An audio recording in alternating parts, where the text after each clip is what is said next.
Hello दोस्तों, मेरा नाम है सुनील रंजन और मैं स्मार्ट स्पोकन इंग्लिश क्लास आपके साथ ले रहा हूँ और यह है 8वां क्लास। और जैसा कि आपने थंबनेल में देखा है कि the most systematic class of spoken English, तो मैं बहुत सिस्टमैटिकली चलता हूँ ताकि आपका बेसिक भी क्लियर होता चले और आप आगे भी बढ़ते रहें। तो इसीलिए यह बहुत ही सिस्टमेटिक क्लास होने जा रहा है और आप महसूस भी करते होंगे, कितनी बार आपको लगता होगा कि आप जानते भी हैं बहुत कुछ, लेकिन मैं क्या करूं, मुझे सबों को साथ लेकर चलना है, इसलिए मैं बेसिक से आगे बढ़ता हूं। तो खैर, आज के क्लास में मतलब 8वीं क्लास में, यह 8वां क्लास है और इसके पहले 7 क्लास हो चुके हैं। और आप मेरे प्लेलिस्ट में जाएंगे तो स्पोकन इंग्लिश जो प्लेलिस्ट है उसमें आप देखेंगे तो आपको सारे वीडियोस दिखाई दे जाएंगे। यदि आपने क्लास कोई मिस किया है तो आप उसे देख सकते हैं और आप कमेंट देंगे तो मुझे भी अच्छा लगेगा। तो खैर, अभी के क्लास में हम बात कर रहे हैं कॉन्टिन्यूअस की। और continuous, present continuous, past continuous और फ्यूचर कॉन्टिन्यूअस। तो कॉन्टिन्यूअस का दूसरा नाम है इम्परफेक्ट। इम्परफेक्ट भी है, बहुत पुरानी किताबों में इम्परफेक्ट दिया हुआ है, आज की किताबों में भी है, ऐसा कुछ नहीं है, लेकिन किसी किसी किताब में इसी को प्रोग्रेसिव भी कहा गया है। तो इसीलिए हम इम्परफेक्ट कहें या कॉन्टिन्यूअस कहें या प्रोग्रेसिव कहें, तीनों एक ही हैं, कोई कंफ्यूजन नहीं होना चाहिए। अब हम चलते हैं प्रेजेंट, पास्ट और फ्यूचर कॉन्टिन्यूअस की बात करते हैं।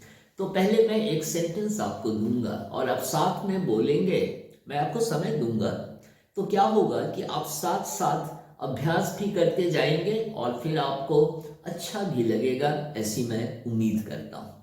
तो अब जैसे मैंने पिछले क्लासेस में कहा था कि आप सेंटेंस जब बनाते हैं तो सब्जेक्ट कहाँ से लाएंगे। तो सब्जेक्ट का ट्रिक है कि फर्स्ट पर्सन, सेकंड पर्सन या थर्ड पर्सन से कोई भी सब्जेक्ट आप उठा लीजिए, आपको सब्जेक्ट मिल जाएगा और उसको किसी चीज से कनेक्ट कर दीजिए तो सेंटेंस फॉर्म होने लग जाएगा। जैसे मैं आई को लेता हूँ और उसको स्कूल से कनेक्ट कर देता हूँ तो सेंटेंस फॉर्म हो जाता है I go to school. I go to school. बहुत सारे सेंटेंस आप आई और स्कूल को कनेक्ट करके बना सकते हैं। ये आइडिया है, तब क्या होगा कि दिमाग में आपके बात तुरंत आ जाएगी और आप बहुत अच्छी तरह बोलने लगेंगे, सेंटेंस फॉर्म करने लगेंगे। तो इस तरह की बात होती है। अब कॉन्टिन्यूअस की बात मैंने कहा तो पहले मैं करूंगा प्रेजेंट कॉन्टिन्यूअस और उसी को जब हम चेंज कर देंगे तो वो पास्ट कॉन्टिन्यूअस हो जाएगा और फिर उसको हम फर्दर चेंज करेंगे तो फ्यूचर कॉन्टिन्यूअस हो जाएगा। तो मैं कंटिन्यूअस वर्ड ही यूज करता रहूंगा अभी, और आप समझ रहे हैं कि इम्परफेक्ट, प्रोग्रेसिव या कॉन्टिन्यूअस एक ही होता है। खैर, अब सेंटेंस की बात करें तो आई एम स्टडिंग, बोलिए आई एम स्टडिंग, बोलिए आई एम स्टडिंग। कोई हिचक नहीं, मैंने बार बार कहा है, कोई संकोच नहीं होना चाहिए, ओपन माइंडेड होकर सीखने में मजा भी आता है। तो खैर, आई एम स्टडिंग मतलब मैं पढ़ रहा हूं। तो मैं पढ़ाई कर रहा हूं या मैं पढ़ रहा हूं, बात एक ही है। तो इसलिए आई एम स्टडिंग हुआ मैं पढ़ रहा हूं। अब इसका पास्ट क्या हो जाएगा, तो पास्ट में क्या होता है, केवल वर्ब हमारा चेंज करता है, सब कुछ वैसा ही रहता है। तो इसीलिए आई एम स्टडिंग का पास्ट हो जाएगा I was studying. I was, मैंने बार बार मुंह गोल करके आपको बताया है ना, तो आई वॉज स्टडिंग मतलब मैं पढ़ रहा था। तो ये हमारा पास्ट हो गया। फ्यूचर में जब हम आते हैं, मैंने पहले भी क्लासेस में आपको कहा है कि कॉन्टिन्यूअस, परफेक्ट और परफेक्ट कॉन्टिन्यूअस में एक्शन होना ही है। तो खैर, I am studying present continuous, I was studying past continuous और I will be studying मतलब मैं पढ़ रहा हूँगा। तो ये हमारा हो गया future continuous। तो I am studying, I was studying and I will be studying। I shall be studying भी कह सकते हैं, कोई दिक्कत नहीं है। शैल थोड़ा ज़्यादा फॉर्मल लगता है, और विल जो है हम अपने रोज़मर्रा की ज़िंदगी में खूब बोलते हैं। इसीलिए बचपन में आपने सीखा होगा कि शैल में कम निश्चित होता है, विल में ज़्यादा निश्चित होता है, लेकिन जैसे जैसे आप बड़े होते हैं तो आपको पता चलता है कि विल का यूज़ ज़्यादा होता है। खैर, तो यह पहला सेंटेंस हुआ। दूसरा है, अब हम प्लूरल को ले लेते हैं। बहुत ही सिस्टमैटिक तरीके से हम कर रहे हैं, और कोई हड़बड़ी की बात नहीं होनी चाहिए। जब आप क्लास में बैठें तो बहुत इत्मीनान से आप सुने और अभ्यास करें, तो आपको रियल फायदा होगा। तो हम कहते हैं we are doing our job. We are doing our job. Job का मतलब केवल नौकरी नहीं होता है, कोई भी काम हम करते हैं तो दैट इज कॉल्ड जॉब। तो we are doing our job, हम लोग अपना काम कर रहे हैं। और इसको पास्ट में करेंगे तो हो जाएगा we were doing our job. We were, मैं बार बार कहता हूं कि ये वेयर नहीं होता है, बल्कि ये वर होता है। तो we were doing our job मतलब हम लोग अपना काम कर रहे थे। तो we were doing our job, बोलिए we were doing our job. और फ्यूचर कॉन्टिन्यूअस में जब लेंगे तो विल भी लगा देना है केवल, तो क्या हो जाएगा, we will be doing our job. We will be doing our job मतलब हम लोग अपना काम कर रहे होंगे।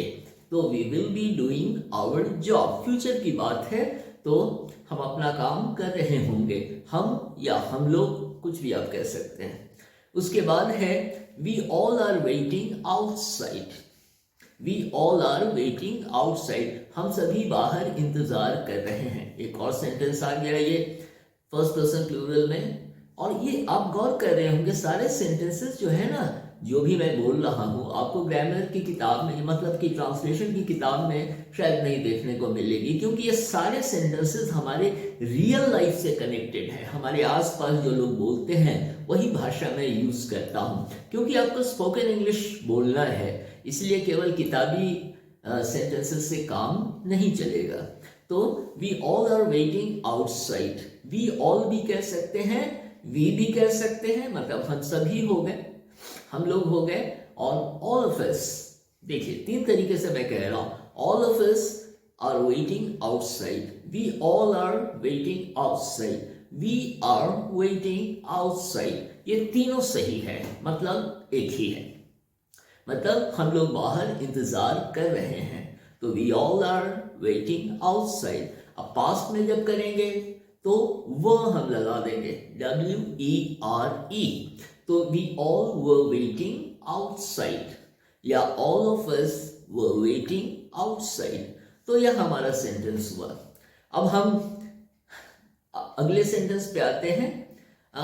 You are writing a letter, आपने गौर किया, मैं सेकंड पर्सन पे स्विच ओवर कर गया।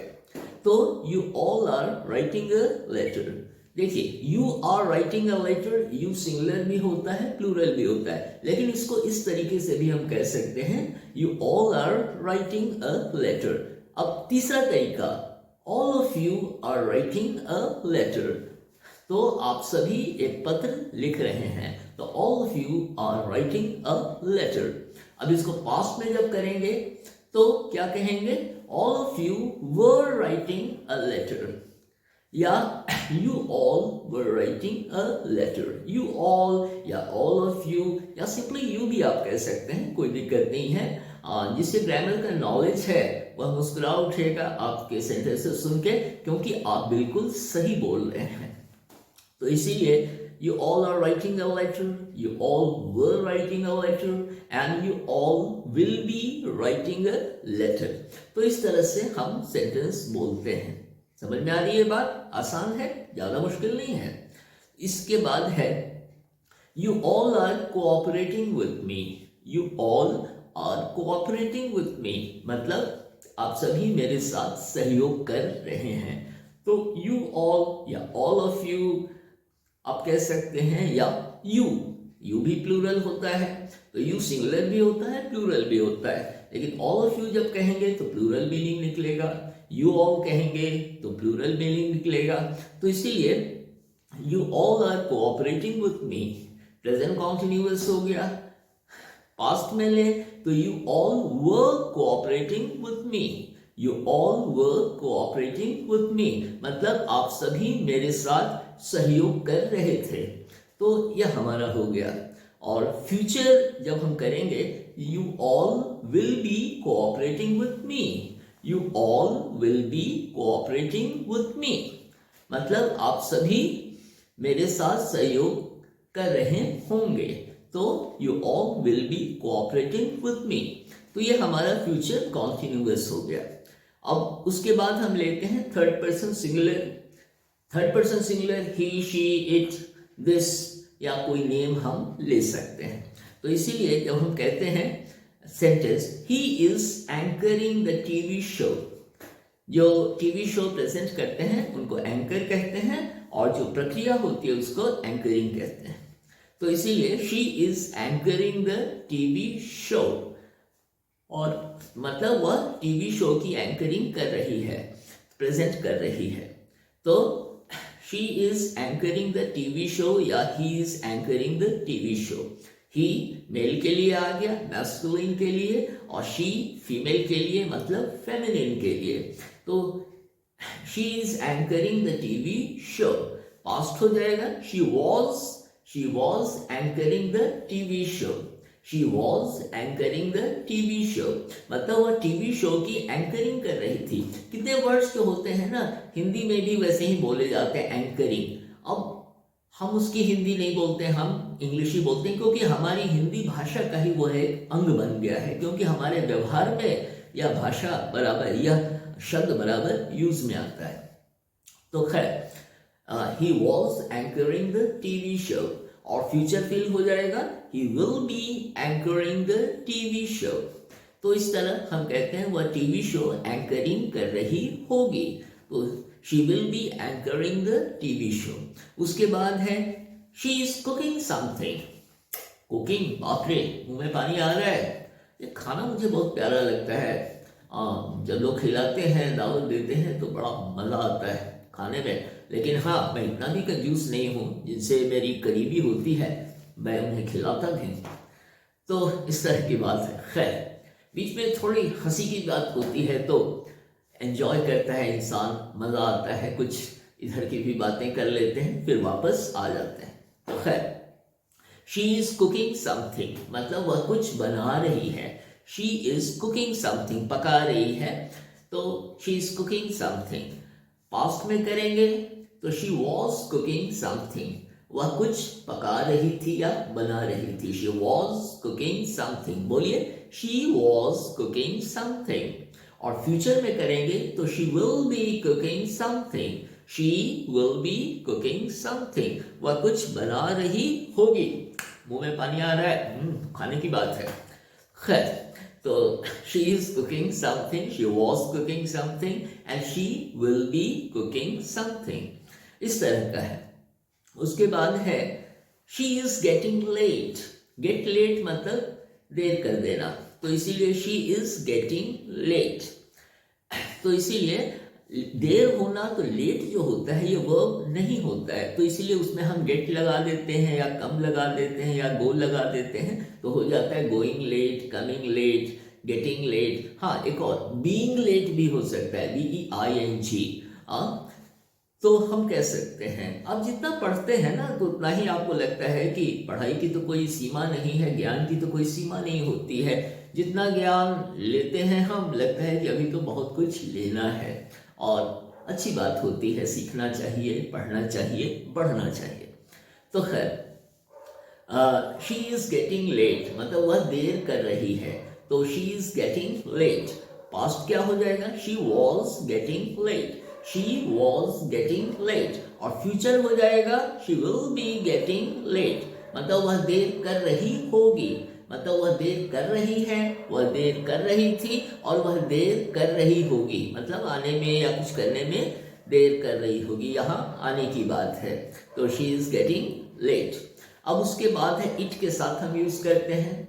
अब इट इज रेनिंग हार्ड, मतलब मूसलाधार बारिश हो रही है, तो आपके मन में शायद एक शब्द आ रहा होगा, it is raining cats and dogs.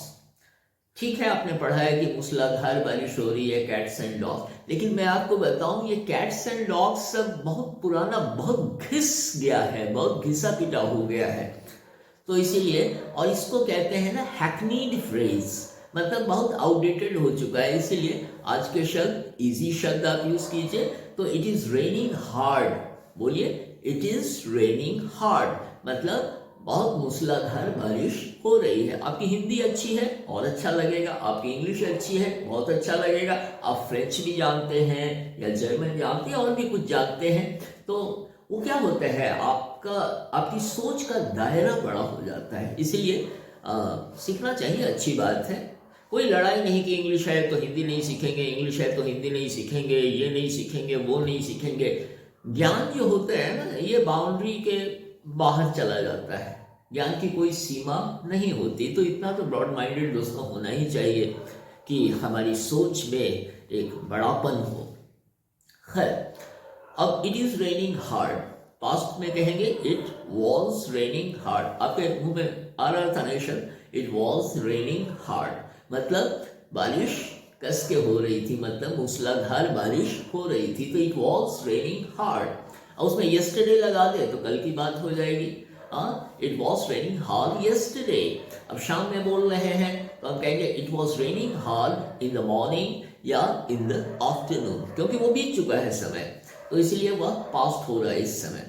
तो इट इज रेनिंग हार्ड का पास्ट होगा इट वॉज रेनिंग हार्ड, और फ्यूचर हो जाएगा it will be raining hard. अब जैसे बादलों को देखते हैं, काले काले बादल दिखाई दे रहे हैं, तो एक अंदाजा लगता है ना कि बारिश कस के हो रही होगी बाद में, थोड़ी देर बाद।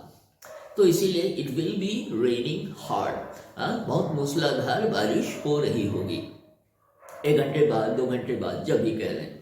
उसके बाद है it is feeling hot in here, it is feeling hot in here.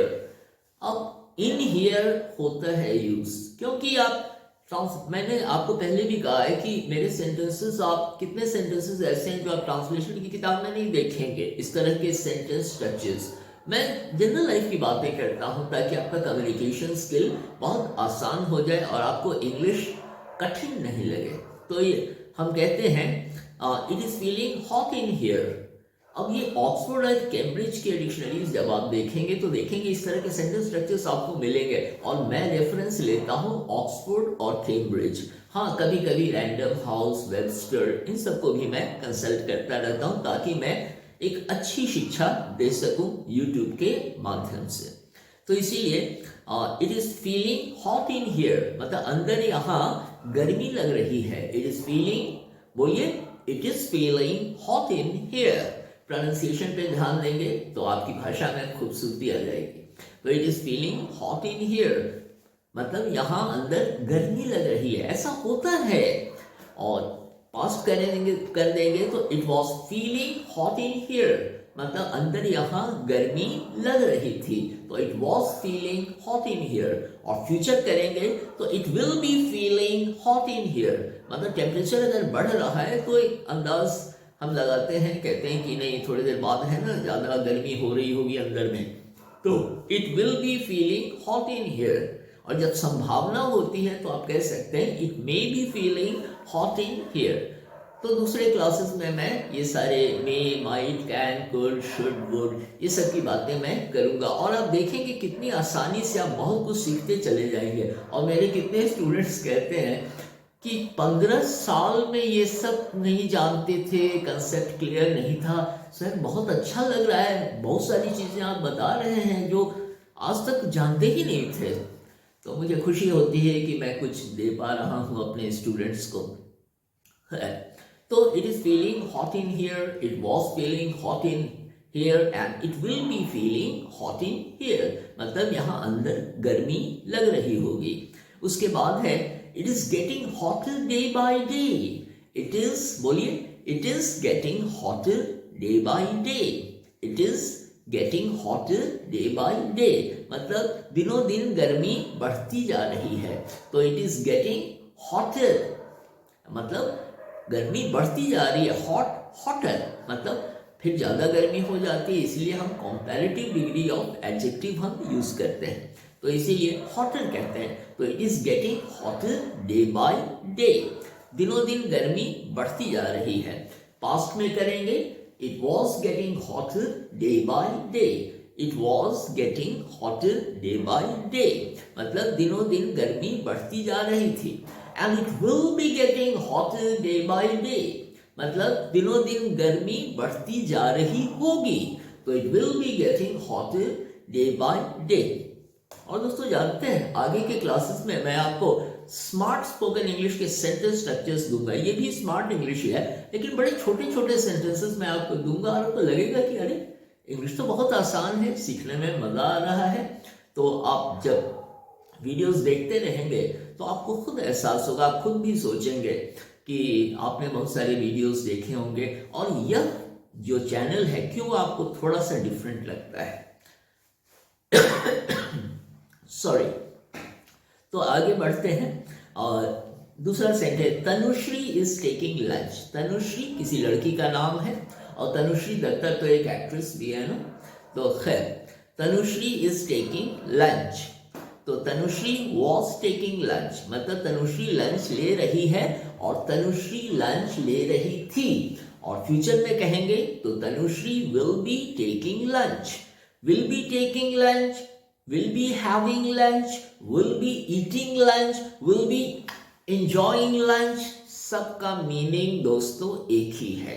इसलिए वो आपके मूड पे डिपेंड करता है या आपके चॉइस ऑफ वर्ड्स पे डिपेंड करता है कि आप कौन सा वर्ड लेते हैं। आप एंजॉय कर रहे हैं खाते हुए, तो Tanushree is enjoying her lunch, मतलब खुश होकर वो खा रही है, अच्छी बात है, एकदम बिल्कुल सही ग्रामेटिकली है। और पास्ट में करेंगे तो Tanushree was eating her lunch या having her lunch या taking her lunch या enjoying her lunch। तो Tanushree was enjoying her lunch। उसके बाद हम देखते हैं she is playing the lead role in the movie। ये थोड़ा अच्छी इंग्लिश है, आप ध्यान देंगे, हो सकता है आप जानते भी हो। she is playing the lead role, lead role कहते हैं मेन रोल, ये टेक्निकल वर्ड है फिल्म इंडस्ट्री का। तो she is playing the lead role in the movie, मतलब she is playing the main role in the movie, मतलब वह film में मेन रोल, मुख्य भूमिका अदा कर रही है। तो इसीलिए she is playing the main role या she is playing the lead role in the movie, मतलब फिल्म में वह मुख्य भूमिका निभा रही है। तो इसका ये हुआ। और पास्ट में करेंगे तो she was playing the lead role in the movie।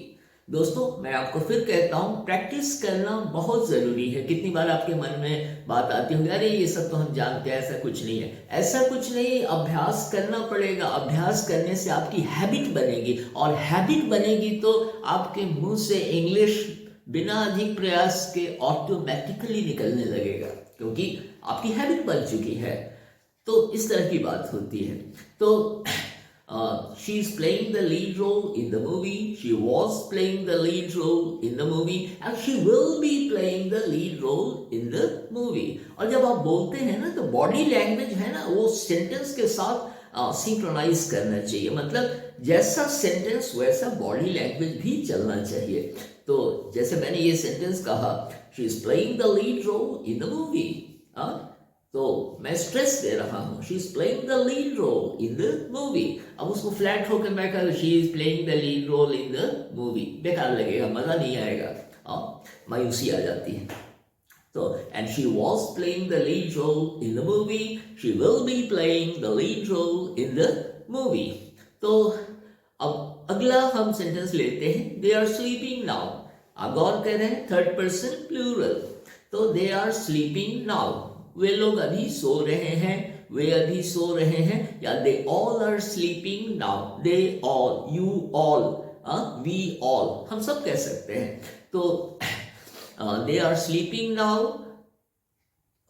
they all are sleeping now या all of them are sleeping now, तीनों सही है। आपको जो मन में आता है आप कहिए। इंग्लिश बहुत इंटरेस्टिंग लैंग्वेज है, लेकिन आपको नॉलेज होगा ना अलग अलग सेंटेंस स्ट्रक्चर्स का, तो आप अच्छी इंग्लिश बोलेंगे और आपके बोलने का असर आपके सुनने वालों पर पड़ेगा और आपके दोस्त मुस्कुरा उठेंगे। खैर, उसके बाद है हमारा नेक्स्ट सेंटेंस, और मैं 15 सेंटेंस कर चुका हूं। और 20 सेंटेंसेस या 21 सेंटेंसेस मैं हर क्लास में लेता हूं ताकि आपको अच्छा अभ्यास भी होता चले। अब हम करते हैं नेक्स्ट सेंटेंस। जब हम लेते हैं तो students are filling up the form. Students are filling up the form. अब ध्यान से सुने, students are filling up the form, filling in the form, filling out the form, तीनों सही है। लेकिन ये अमेरिकन जो है ना, ये फिल आउट द फॉर्म ज्यादा कहते हैं। ऐसा नहीं कि वे गलत हैं, वे भी सही हैं। तो fill in the form, fill up the form, fill out the form, form भरना जो होता है ना, उसको हम कह सकते हैं। तो इसीलिए तो हम देखते हैं कि filling up the form, students are filling up the form, students are filling in the form, या students are filling out the form, मतलब स्टूडेंट फॉर्म भर रहे हैं। तो ये हमारा हुआ पास्ट में, students were filling up the form, students were filling up the form, students were filling in the form, और students will be filling out the form. तो ये हमारा हुआ फ्यूचर हमारा हो गया। तो यह हमारा सेंटेंस हुआ। और उसके बाद हम लेते हैं नेक्स्ट सेंटेंस हमारा है children are playing and shouting. Children are playing and shouting. जब हम बच्चों को शोर मचाते हुए खेलते हुए देखते रहते हैं तो आप गौर करते होंगे हमें अपना बचपन भी याद आता है। क्यों? कभी आता है ना याद। तो इसीलिए मेरा डॉग ही है ना, वो भौंक रहा है। मैं क्या करूं, वीडियो चल रहा है तो मैं रिकॉर्डिंग कर रहा हूं। खैर, तो children are playing and shouting, तो बच्चे खेल रहे हैं और शोर मचा रहे हैं। Children are playing and shouting. और पास्ट में करेंगे तो children were playing and shouting, बच्चे शोर मचा रहे थे और खेल रहे थे। तो children were playing and shouting, खेल रहे थे और शोर मचा रहे थे। और children will be playing and shouting, children will be playing and shouting. तो इस तरह हमारा होता है। अब नेक्स्ट सेंटेंस है हमारा something is happening out there. Something is happening out there, ये आज की एक्सप्रेस इंग्लिश है। Something is happening out there, बाहर वहां कुछ हो रहा है। तो इसको पास्ट में लेंगे तो something was happening out there, something was happening out there. और फ्यूचर में देंगे तो क्या हो जाएगा, something will be happening out there, कुछ बाहर वहां हो रहा होगा। तो something is happening out there present हो गया, present continuous. Past continuous something was happening out there, और फ्यूचर कॉन्टिन्यूअस हो जाएगा something will be happening out there. तो हमारा बॉडी लैंग्वेज भी चलना चाहिए ना, जैसा मूड है ना, जैसा सेंटेंस है वैसा बॉडी लैंग्वेज भी चलना चाहिए। कभी कभी हे भी कहते हैं हम इंग्लिश में, जैसे हिंदी में अरे कहते हैं ना, वही इंग्लिश में hey. Hey something is happening out there. तो आप देख रहे हैं मैं कैसे बोल रहा हूं, आप ऐसे बोलिए, थोड़ा म्यूजिकल भी लगता है, सुनने में भी अच्छा लगता है। तो hey something is happening out there, something was happening out there and something will be happening out there। तो प्रेजेंट, पास्ट और फ्यूचर तीनों को मैंने बोला है। और मैं उम्मीद करता हूं कि आप भी बोल रहे होंगे मेरे साथ, और मैं बहुत फास्ट नहीं बोल रहा हूं, यह भी आप गौर कर रहे होंगे। तो अब हम आते हैं दूसरे सेंटेंस पे आते हैं, और यह सेंटेंस है somebody is waiting for you, somebody is waiting for you, कोई आपका इंतजार कर रहा है। तो somebody या someone एक ही बात होती है। तो somebody is waiting for you, कोई आपका इंतजार कर रहा है। someone is waiting for you, बात वही है। as past में करेंगे तो someone was waiting for you, someone was waiting for you, कोई आपका इंतजार कर रहा था। तो someone was waiting for you। और फ्यूचर में कहेंगे तो someone will be waiting for you, कुछ इस तरह की प्लानिंग है तो कहते हैं ना कि someone will be waiting for you, so reach there fast, इसलिए जल्दी से वहां पहुंचो, तेजी से पहुंचो। तो इसलिए someone will be waiting for you, कोई आपका इंतजार कर रहा होगा। तो ये हमारा है someone will be waiting for you। और उसके बाद है the fellow is speaking frankly, the fellow is speaking frankly, fellow व्यक्ति को ही कहते हैं। the fellow मतलब the person is speaking frankly, मतलब वह व्यक्ति है खुलकर बात कर रहा है, फ्रैंकली, मन में कुछ नहीं है, फ्रैंक है, एकदम खुलकर बात कर रहा है। The fellow is speaking frankly, past में हो जाएगा the fellow was speaking frankly. The fellow, या हम गाय भी कह सकते हैं, the guy was speaking frankly, the guy was speaking frankly, या the fellow was speaking frankly. मतलब वह व्यक्ति जो है वो, और फेलो जो होता है ना नॉर्मली क्या होता है, हम पुरुष के लिए ही यूज करते हैं, तो इसीलिए the fellow was speaking frankly, मतलब वह व्यक्ति जो है ना वो बड़ा निर्भीक होकर बात कर रहा था। तो कहते हैं the fellow was speaking frankly, और फ्यूचर में कहेंगे the fellow will be speaking frankly. अब ब्रिटिश लोग जो होते हैं, ब्रिटिश और अमेरिकन दोनों इंग्लिश ही बोलते हैं, और मैंने पिछले क्लास में शायद कहा भी था, ये ब्रिटिश लोग जो बोलते हैं ना बड़ा क्लिप्ड इंग्लिश बोलते हैं, तुरंत बोल के बात खत्म कर देते हैं। लेकिन अमेरिकन जो होते हैं ना वो थोड़ा गाते हुए बोलते हैं, थोड़ा म्यूजिकल स्टाइल में बोलते हैं। जैसे मैं कहता हूँ द फेलो इज स्पीकिंग, और इंडियंस जो है ना वो दोनों लेकर चलते हैं। जो अमेरिका घूम आता है वो थोड़ा उस ढंग से बोलने लग जाता है, जहां पर रहते हैं उसके अनुसार थोड़ी आदत तो बदल ही जाती है। तो खैर ब्रिटिश बोलेंगे the fellow is speaking frankly, ध्यान से सुनिए, the fellow is speaking frankly, तुरंत बात खत्म। और अमेरिकन्स बोलेंगे तो कहेंगे कैसे मालूम, the fellow is speaking frankly, the fellow is speaking frankly. हाँ, लगता है गाना गा रहे हैं, तुझे देखा तो ये जाना सनम।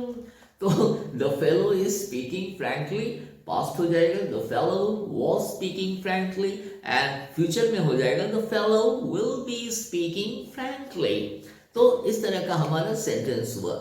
और एक लास्ट सेंटेंस, 20 सेंटेंसेस तो हो गया है, लेकिन एक सेंटेंस और मैं बोलता हूँ, ये फिल्म इंडस्ट्री से रिलेटेड है। They are shooting the film, मतलब वो फिल्म की शूटिंग कर रहे हैं, तो they are shooting the film. Shoot मतलब तो गोली मारना भी होता है, लेकिन यहाँ तो फिल्म की जो शूटिंग होती है उसका मीनिंग यहाँ निकल रहा है। तो they are shooting the film, वो फिल्म की शूटिंग कर रहे हैं।